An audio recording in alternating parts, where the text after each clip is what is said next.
pakan itu 50-60% bahan bakunya adalah jagung. Nah, jagung di Indonesia ini sekarang sangat mahal.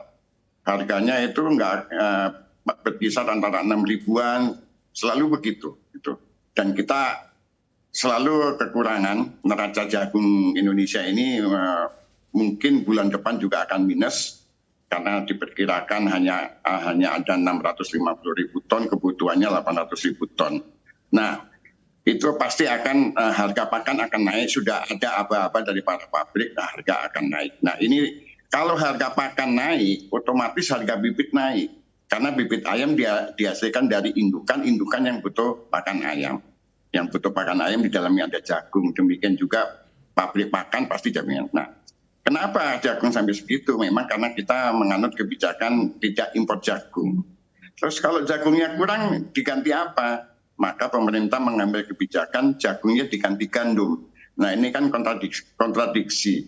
Kita nggak mau impor jagung karena sayang devisa supaya tidak melayang.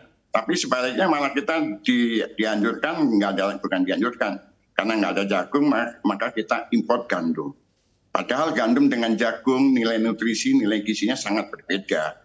Itu. Oleh karena itu dalam kesempatan ini kepada pemerintah yang diwakili Pak Ketut, itu ya kalau bisa kita nggak usah malu-malu lah untuk menstabilkan harga dalam negeri, ya kita impor aja jagung untuk memenuhi kebutuhan. Manakala panen raya ya kita stop. Seperti halnya yang kita lakukan dalam beras. Pemerintah, Bu, dalam hal ini sudah sangat perhatian sebetulnya ke dalam dunia peternakan ini. Bahkan saya juga sudah pernah dipanggil Pak Presiden ke Istana membahas ayam dengan Kementerian Pertanian, dengan Kementerian Perdagangan pun juga sering, dengan Bappenas apalagi sering kita bahas. Dan banyak kebijakan-kebijakan yang sudah pro kepada peternakan ayam ini. Tapi sayangnya memang kebijakan-kebijakan ini belum semuanya bisa dilaksanakan dengan baik di lapangan. Bahkan di Indonesia ini kita punya Satgas Pangan, Bu. Satgas Pangan ini oleh polisi ya, gitu, di Mabes, mulai Mabes sampai di Polres itu ada Satgas Pangan. Nah, ini harusnya bisa menjaga kestabilan harga.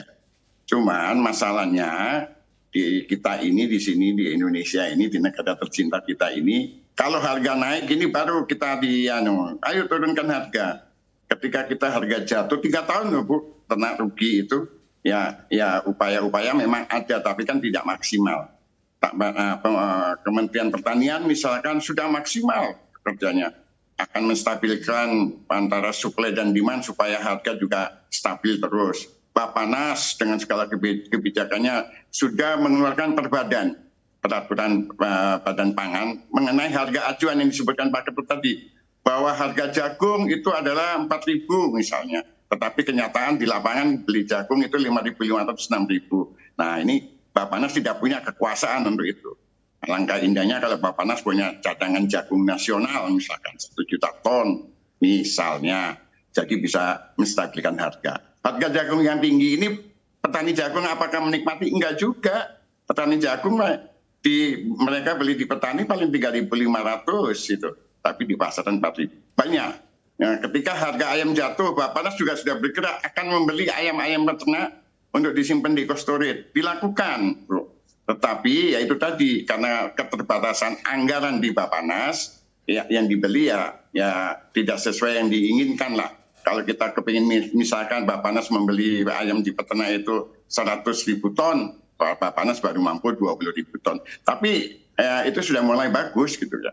Nah, Kemendak juga begitu, juga sudah mengawasi bahwa ini harga ini bagaimana caranya seperti disebut Pak Ketut itu konsumen menerima harga yang wajar supaya produsen dalam hal ini peternak juga tidak rugi.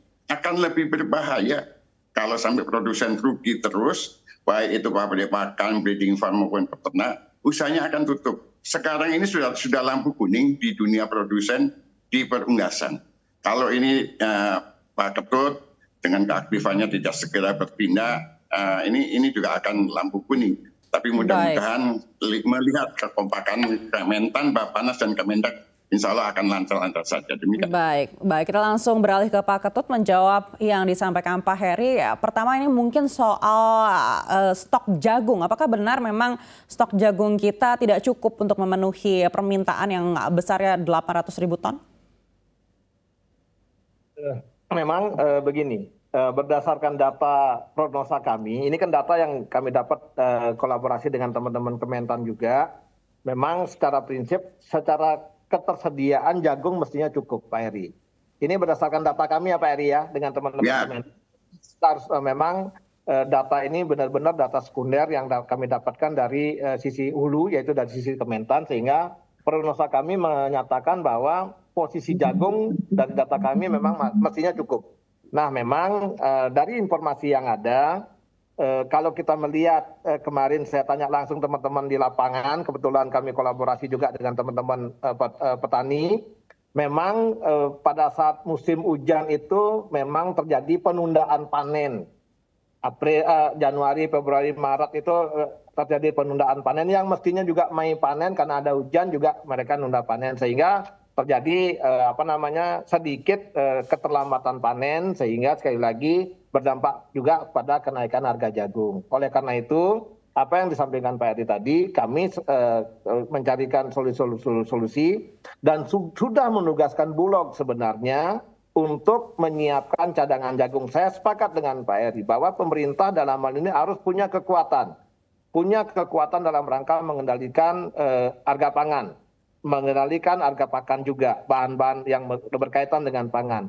Memang di sisi undang-undang kita, baik undang-undang pangan maupun undang-undang perdagangan, sayangnya kita menganut mekanisme pasar. Oleh karena itu pemerintah tidak bisa tegas, keras menekan harga. Tapi pemerintah harus menghormati mekanisme pasar, namun pemerintah bisa melakukan intervensi dengan menyiapkan cadangan pangan. Nah cadangan pangan inilah yang digunakan untuk menstabilkan harga. Oleh karena itu sekali lagi Badan Pangan Pak Arief Prasetyo juga sudah mengeluarkan berbagai perbadan, keputusan Kepala Badan juga dalam rangka penetapan cadangan pangan. Memang awal-awalnya agak pelan-pelan kita bergerak Pak Heri, Pak Bu. Namun demikian target maupun strateginya sudah benar sesuai dengan Undang-Undang Pangan, bahwa cadangan pangan itu sangat-sangat penting dalam rangka kedepannya untuk digunakan dalam rangka mengendalikan harga tadi. Setiap ada gejolak harga yang berlebih, maka cadangan pangan ini fungsinya dalam rangka menstabilkan kembali. Sepakat dengan Pak Heri tadi bahwa cadangan jagung yang sudah kita tugaskan kepada Bulog harus segera disiapkan oleh Bulog ke depannya, walaupun memang mungkin harganya relatif agak tinggi, namun ke depannya begitu Bulog memiliki cadangan pangan yang kuat, saya kira tadi akan terbentuk harga yang wajar ke depannya.